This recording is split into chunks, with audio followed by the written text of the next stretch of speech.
ভক্তি থাকলে সব কিছুই হয়। আর এদিকে মা ডাকলো, মার লিগে আজকে তো যাইতেই লাগবো যেভাবেই হোক। ছোটাছুটি কইরা সব ঘরের কাম টাম কইরা রেডি হইতাছি।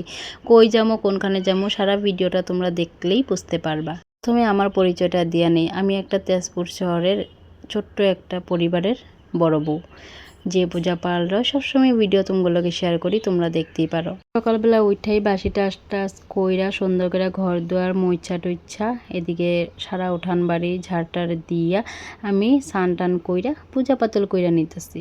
অনেক দিন ধইরা জামু জামু কইরা ভাইবা আর যাওয়া তো আর হইলো না। এদিকে মা এলো, মা আওয়ার পরেই মায় ডাকলো, আরেক মায় ডাকলো, আরেক মার কাছে এখনে যামু। কই যামু তোমরা দেখতে থাকো ভিডিওটা কন্টিনিউ। আসলে ওদিনকা বৃহস্পতিবার, আমি সুন্দরভাবে বৃহস্পতিবারের ঠাকুর পূজাটা সুন্দর করে মন দিয়া নিলাম। এরা কতগুলা ফুল পাইলাম, আমার জাইম্বু একজনে দেয়। আমার ফুল নিতে এত কষ্ট হয় না, ওই জাইম্বুই আমার সবসময় ফুল আইনা দেয়। সুন্দর করে বৃহস্পতিবারে ঘরটা বসায় নিলাম। সকালবেলা পূজা পাতল না করলে মনটা অনেক খারাপ লাগে। এদিকে মারে ভক্তি শ্রদ্ধা দিয়া সুন্দরভাবে মা লক্ষ্মীরে ডাইকা নিলাম।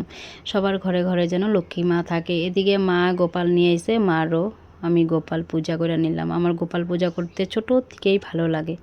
সকালবেলা ওইটা স্নান টান করছিলাম যে আমি ঠাকুর পূজা দিয়া টিয়া সুন্দর কইরা তারপরে জামা কাপড়গুলা ছাদে গিয়া মেলা দিলাম। আর অনেকটাই গরম দিছে, কি আর কোয়া যাইব কও।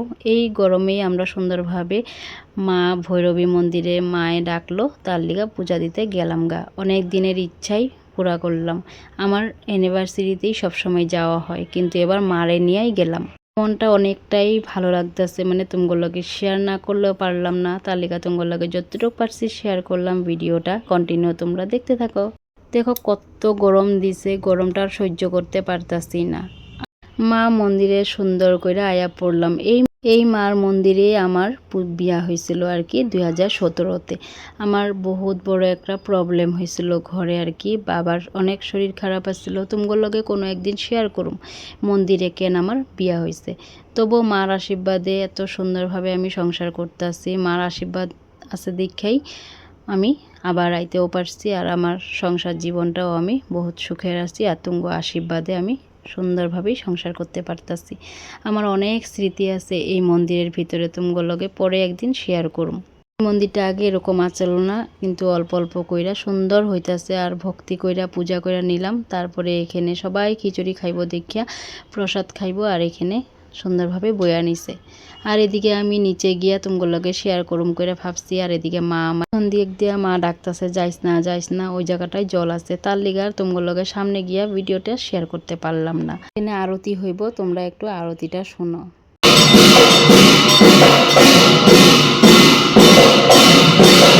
কমপ্লিট হয়ে যাওয়ার পরে সুন্দরভাবে প্রসাদ বিতরণ করলো। আমরা ওইখানে প্রসাদ পায়া নিলাম আর কি। আমার তো খুবই ভালো লাগলো। খিচুড়ি খাইছি।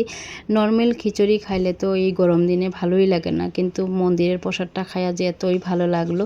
তারপর এখানে থাল বাসনগুলো আমরা ধুয়া নিতেছি। ওইখানে রুল আছে আর কি, যে যেখানে খাইবো আর কি নিজেরটা নিজে থালা বাসন ধুইতে লাগে। এখানে বলি হয়, এতই ভালো লাগছে। ভিডিও মানে করতে দেয় না, তবু আমি লুকায় লুকায় একটু ভিডিও করছি। তো ভিডিওটা কেমন লাগলো কমেন্ট করে জানাইবা। আর আশা করি সবাই ভালো আছো, আমিও ভালো আছি। সুস্থ থাকো, ভালো থাকো। নেক্সট ব্লগে আবার দেখা হইব। বাই বাই সবারে।